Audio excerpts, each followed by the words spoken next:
All right, John. Hey, Kyle. Hi, everybody. I'm John Walzak. I'm your director at your Louisville Zoo. Thank you for joining us today for Ask the Director. And no, that's not me learning how to scream in the background. We are in our Lorikeet walkabout right now. And we're going to talk a little bit about the birds. We're going to talk a little bit about nutrition. So if you have any questions about nutrition, yell them out. Hopefully you can hear me through my mask. I know it sounds a little bit muffled, but we're following the governor's recommendations. And I think today, Friday I had on a triggerfish. I don't remember what this is. I think it's an angelfish today. But when I take it off later, I'll let you know. So we're down here in Lorikeet Landing, and with us today we have Jordan and Colleen over here, which are part of our awesome dedicated staff. Our folks are our essential staff. They're working 7 days a week, 24 hours a day, 365 days a year. We also have with us Jamie Huber. And Jamie and I are waiting for Lorikeets to come land on us right now. Jamie is our hospital manager, and part of his responsibilities beyond managing the hospital, he coordinates all the medical procedures, he helps the vets interact with all the animal staff, but he also oversees our commissary. And our commissary puts together all of our diets. They come up with the ration formulations. They do the research working with other zoos around the country and the world to find out what is the best food for all the animals. So Jamie, tell us a little bit of what's in these little cups we're holding here today. Well, I think what we're holding now is Nectar mix that Colleen made up. And these rainbow lorikeets from Australia, their normal diet in the wild would be some plant nectar, plant pollen, that kind of thing. Around here, their diet consists of a lot of produce, fruit diet that we chop up for them every day, some commercial pellets that are available. We try to mimic animals who are in captivity. We try to mimic their natural diet as best we can. But sometimes we have to supplement a little bit, just like we do with dog food or cat food. So they get a little bit of pelleted diet to get those vitamins and minerals. And then this nectar here is kind of their treat. We always like to give everybody a little bit of goodies for behaving. And these birds, when they come out here and they're working and they're interacting with us now and the public, hopefully when we reopen soon, we like to give them goodies for being good. Well, that's great. And yeah, Kyle, we got a question? We got our first question about the lorikeets. Are all of the lorikeets the same species?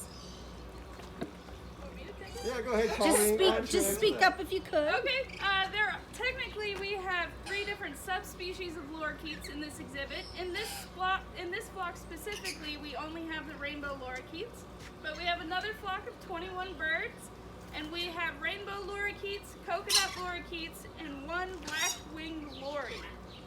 So we got a nice, diverse group of birds in this exhibit. Coconut lorikeet. I know I must have seen it. Does it look like a coconut? Coconut lorikeets are also known as green-naped lorikeets. Oh, okay. If you come into the exhibit, I believe we have 4 of them. And they have solid green heads instead of the blue that you see flying around the exhibit now. And they look just a little bit different than the rainbows. Okay. Well, thank you. You know, at some of our Ask the Director conversations, I've been asked, do the animals miss us? Well, yeah, they do, and we miss you too. We miss all of our guests a lot, and we have plans. We're perfecting those plans so that when the governor says we can reopen, we will be ready, and we'll be ready to keep you safe, and we'll make sure that you can come out here and have a great time. We're also trying to keep the animals in shape. So right now, our lorikeets are getting used to being fed inside. So the lorikeets miss you too. So we got to keep them trained so that when you come down to visit us, you don't have to hold your cup like I am right now, hoping a lorikeet will come down. So this is one of those examples of how things have changed for us in the last month and a half. Our lorikeets, I had one come down and feed a little bit earlier, but they need you. They need you to come out here and have that interaction. What is that sound we hear in the back as well? That additional sound? That would be our Cereopsis goose. We have 2 here, a male and a female. The one you hear in the background is Maverick. He makes the most noise, and he's always running about. We have people all the time that like to walk up to the fence and play with him. He likes to kind of bite at the fence a little bit. He's very protective of his girlfriend in there. So the noise you hear back there is our good friend Maverick. Now, Colleen and Jordan, on a lot of these shows, we've been getting asked, how do I become a zookeeper? Now, we've been letting everybody know that most of us have started off as a volunteer somewhere in our career. Tell us a little bit about how you all started in the zoo business. Oh, go ahead. I'll go first. My career initially, I started out with a degree in zoology, or I started out at Miami University with a degree in zoology, and from there I had to go into an unpaid internship at the Fort Wayne Children's Zoo. I was very fortunate for that opportunity. And after a few months of that, they were going into their opening season. I was able to obtain a seasonal job there, and the seasonal job ended up turning into a part-time job for me. And I spent about 3.5 years at the Fort Wayne Children's Zoo before coming here to the Louisville Zoo, where I've been for the last 6 years, actually. For me, I started out a little bit different than most of the other keepers here. I actually got my start in the gift shop here at the Louisville Zoo. And then I pursued a degree in animal studies from Eastern Kentucky University, and then was lucky enough to get on here as a seasonal zookeeper while also working in the Bowman Petting Zoo. And then I left for a little while and did an unpaid internship in Key Largo, Florida, working with dolphins. And then I came back and did another seasonal position here down in Islands, and then Jamie actually hired me on in the commissary, and now I'm here.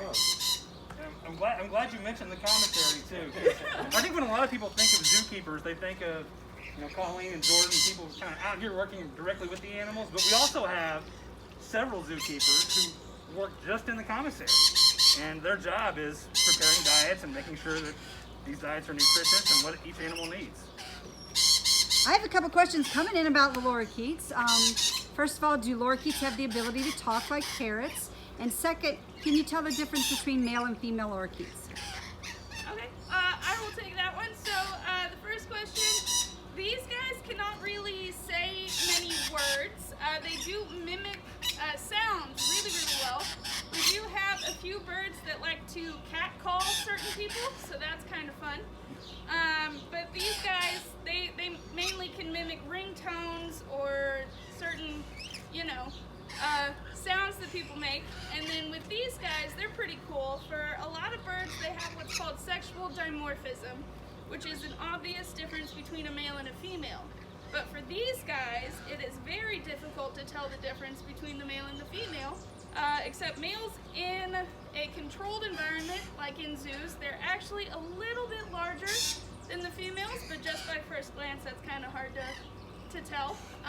But in both of our flocks that are seen by the public, they're actually all female, so you don't really have to try to tell the difference because there is none.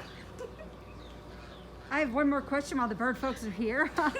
Not a lorikeet question, but a macaw question. Can you tell us about the hyacinth macaws? Our two hyacinth macaws, we're very hopeful. They've been exhibiting nesting behaviors. We haven't been able to check their nest box because they are so protective of it, and those big old beaks, we don't particularly want to get too close to them and make them angry. So we've been pretty hands-off with them. We're letting them do their own thing. We are seeing signs. They're spending a lot of time in the nest box. They don't really like to come out, so fingers crossed there, but they're feisty. I have a couple questions. Getting back to our nutrition conversation. Who's the biggest eater on campus, guys? Is that beyond me, Jamie? You think we're talking about somebody else? Well, I don't know. Go ahead, We're Jamie. probably thinking animals. The biggest animal keeper on Oh, campus. Well, I think probably the biggest animal eater is the biggest animal we have, and that would be our elephants, Punch and Mickey, our Asian elephant and our African elephant. They go through, I'm not sure how many pounds of hay. They go through a lot of hay every day. Yeah. That's their main component of their diet is that grass hay. Well, you figure what, probably 2.5 bales a day per? Probably about that. Yeah, so maybe depending on the size of the bale. 80 pounds of bale, about 200 pounds of hay probably. That's true, yeah. That's just the hay. Yeah, and then just like with these guys, we like to give them goodies too, so we'll supplement their hay diet with some produce like apples or bananas, something sweet that they like to eat. But I think the elephant's probably the biggest eater. Yeah. Could you imagine eating 200 pounds of salad a day? And that's just the lettuce. That doesn't count the cucumbers and the tomatoes and the fruit and everything else that goes with it.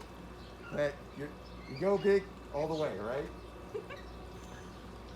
What are some of the more unusual diets you have, Jamie? What are some of the things you have to feed that you just wouldn't find at your local grocery store? Well, we're lucky that a lot of it's pretty straightforward, the produce and the hay and the grain. But there are some weird things. We talked about the macaw earlier. Takes a kind of a specific diet, that Brazil nut that they like. Sometimes those are a little difficult to find. I'd have to say the most unique, though, would be our vampire bats. Oh, yeah. And that's something that you're just not going to find in the store. Sorry, I have to keep fixing my mask. We actually have to visit a butcher shop to get the blood that they need, because that is their sole food source, is mammal blood. So vampire bats will drink the blood of other animals, and that's what we have to feed them since we keep them there. But there's all sorts of other weird stuff that we feed too, things that we think are weird, the animals like it. But we go through millions of worms and crickets every year. We have a lot of animals that eat mice and rats, and other rodents. So our freezer is full of the interesting and the weird. Kyle, do you have another question? I do. These are coming in about lorikeets, a couple more. First of all, how long do lorikeets live? And can you talk to us about how male birds are often more vibrant than females? Oh, okay. Well, it has been researched that out in the remnant wild, lorikeets can usually live to be up to 5 to 8 years old, so they don't have a very long lifespan out in the wild. But here in captivity, here in zoos, they can usually live between 15 to 20 years. And our oldest girl that we have here, she is 18, so she is getting up there, but she's still healthy and strong. And Colleen, thanks for mentioning. I don't know, folks, if you noticed, Colleen said the remnant wild, because there's 7.6 billion of us. And while we're going through this COVID epidemic, we of course need to focus on the day-to-day and stay healthy. But we can't forget about the care of our planet. With 7.6 billion human beings, the planetary balance is really getting a little bit out of balance. And when we talk about animals in the wild, there really isn't a true wild left. Animals are managed in some capacity, way, shape, or form everywhere across every ecosystem on the planet.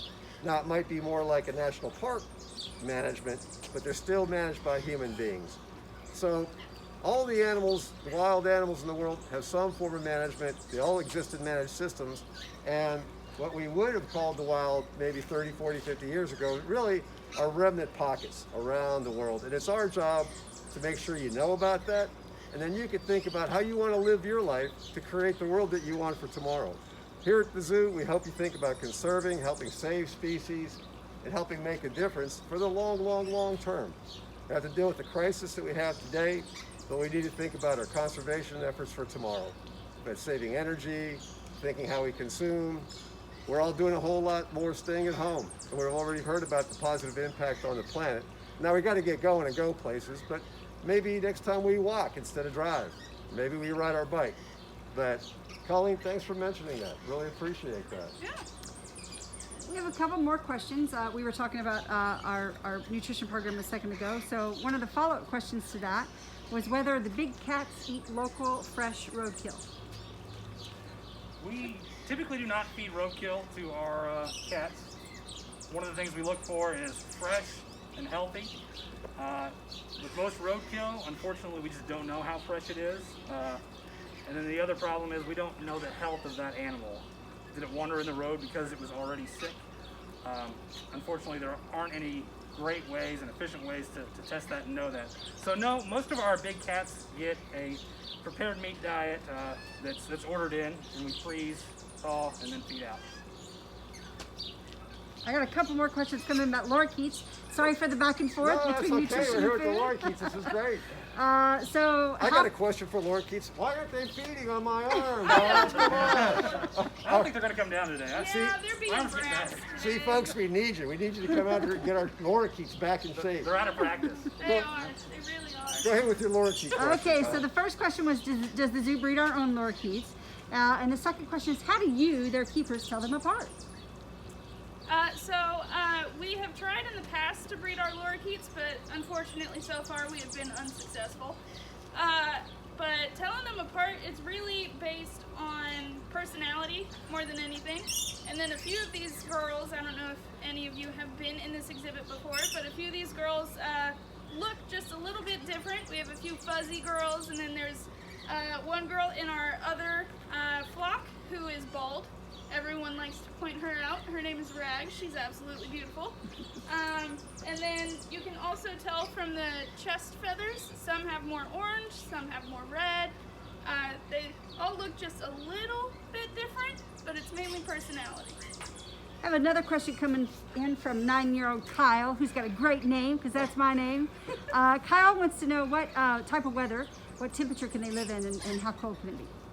So these guys are from Australia, which they typically have about the same kind of climate that we do. But we like to pamper our animals here, so these birds typically only go out on exhibit if it is 55 degrees or higher. And then inside the building, we usually keep it at a nice 70 to 75 degrees, and everybody has heat lamps just in case they get a little chilly.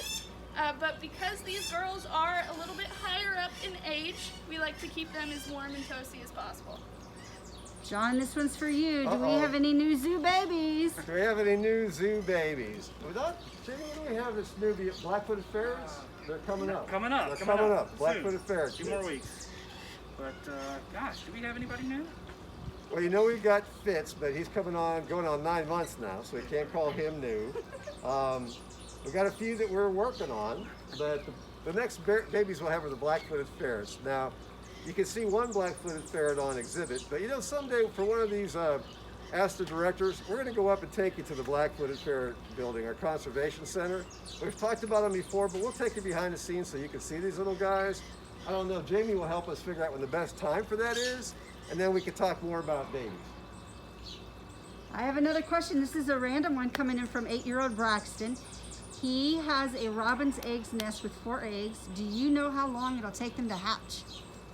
The incubation period for a robin's egg. Pop quiz. All right, this is kind of like a game show. We can guess and not go over. It should take about 3 weeks. I was going to go with 3 weeks. All right, thank you, Jordan. All right, Braxton. All right.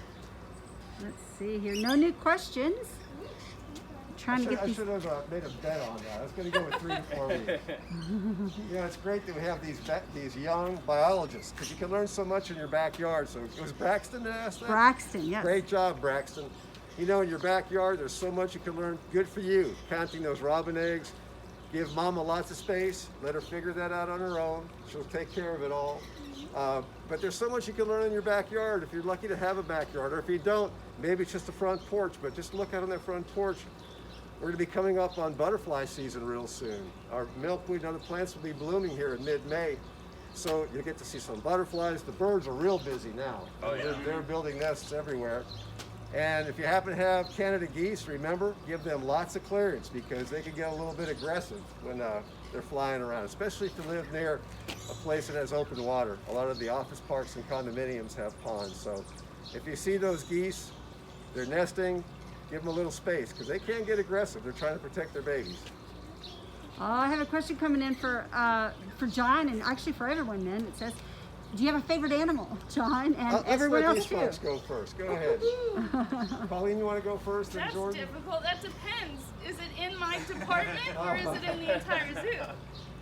My favorite bird in the bird department is probably our wattled crane Rusty. He's up next to the giraffe house and he has a whole lot of personality. He's a very spunky guy. He likes to do his dances and he likes to throw his sticks in the air. He's very fun. And then my favorite animal in general are actually bongos. That was where I got my start here at the zoo. My first seasonal position was in the giraffe department, and I really bonded with our male bongo named Watson. So he's my all-time favorite. He's a beautiful animal. Yeah, he's Jordan? For me, my favorite animals that I work with, it's a toss-up between Taz, our male kookaburra, or Peter, our male sea eagle. And as far as an animal that I am dying to work with would be Harpy Eagles. They are just amazingly awesome eagles. Excellent. Jamie, Jamie? you got an answer to that? My favorite animal, people ask me this all the time. It changes every day because I just can't pick one. But I think right now, my favorite animal we have here, he's actually off exhibit in the Herpetorum, but he's a catfish named George. Oh. And I like going down there and visiting him. I mean, he's been at the zoo for over 20 years. And it's neat that we get to see him down there. You gotta respect that. Yeah. I'm all for George. It's it's I get asked that question all the time, and it's if somebody asked me what would be the animal you'd love to have at a zoo, it's impossible. It's not going to happen. But I think narwhal are really, really cool. Oh, yeah. But you'd have to donate about $1 billion to make that happen. But they're a phenomenal animal. But really, the more and more I'm asked that question, the more I would think about it. Is my favorite animal are human beings. And a lot of it is because we do so much good on the planet, but a lot of it is because we have such a responsibility to this planet. We've got these great big brains, and with the future of the planet is up to us. We can control our environments more than any other species, and with that comes a responsibility of taking care of it. So if we don't like each other, it's going to be a lot tougher. So my favorite animal, human beings. The other tough part is, if they ask, what's your favorite animal at the zoo, it's kind of like asking, which is your favorite child? I like them all. They're all really cool. And they're all so unique and wonderful. They're great. Well, we've got a few other questions coming in before we wrap up. Non-bird related, well, actually, let's see. One is, what is a vampire bat's lifespan? And the other one is, how long do you have to be to volunteer at the zoo? So. Vampire bat's lifespan. I'm gonna have to look that up. We might have to do that on a future Facebook chat because I'm honestly not sure off the top of my head, and I don't want to give you a wrong answer. It's too bad we don't have phone a friend. We can call Bill McMahon, our herp curator. He can tell you the lifespan of everything on the planet right now. But good answer nonetheless, Jane. What was the other question? The other question is for John. How old do you have to be a volunteer at the zoo? 13 years old. So when you're turned to that team in January. Now don't wait till February because Diane Taylor, our volunteer coordinator, she is very good at running shop. So if you're late, you're late. You have to wait a year. So when you're 13 years old, get with her in January and you can sign up to volunteer. Right now, regrettably, only staff are working at the zoo because we want to protect our staff, we want to protect our volunteers, and that's part of our social distancing. So we miss our volunteers too. Thank you so much for everything that you do for our zoo. A few other thank yous I'd like to put out there. First, to all of you for supporting your zoo, taking great care of us over all these years. We miss you. We can't wait till you come back. These live streamings we're doing at our summer and spring, we got to thank Ford and T-Mobile. Ford and T-Mobile, thank you. You are taking care of us. You're continuing supporting us, even though we're not open, and we can't thank you enough. The Papa John's in the Highlands, thank you, Annette. You've been feeding us every Tuesday and Friday. It's been great. Have you all had some pizza? Oh yeah, absolutely. absolutely. That's we're all gaining a little weight, but that's okay. It's great camaraderie, and thank you for the pizza. And thanks to our awesome staff. Thanks to all of our first responders and healthcare workers, our grocery store stockers, our sanitation workers. They're out there 6 in the morning taking care of our waste. That's got to get moved away. So there's so many people out there doing what they need to do. Thank you all. We can't wait until it's time for you to come to the zoo when everything is safe and we're listening to all of our health officials and government officials. And when that happens, we promise we're going to take good care of you here. Won't be the big crowded days like you might have seen in a Saturday or Sunday coming to the zoo in the spring. Be smaller crowds. You might have to wait a few days to get your ticket because you're only going to be able to come in on a timed ticket. It's all for your safety, but we can't wait to see you here. So remember, we're doing live streaming Monday through Wednesday at 2 p.m., on Thursdays at 11, and Fitz Fridays at 2 p.m. So until then, thank you. Stay safe. Remember your social distancing. Stay well. Oh, look at the end. I explained too much. I'm sorry. All right. Bye, everybody. Bye. Bye.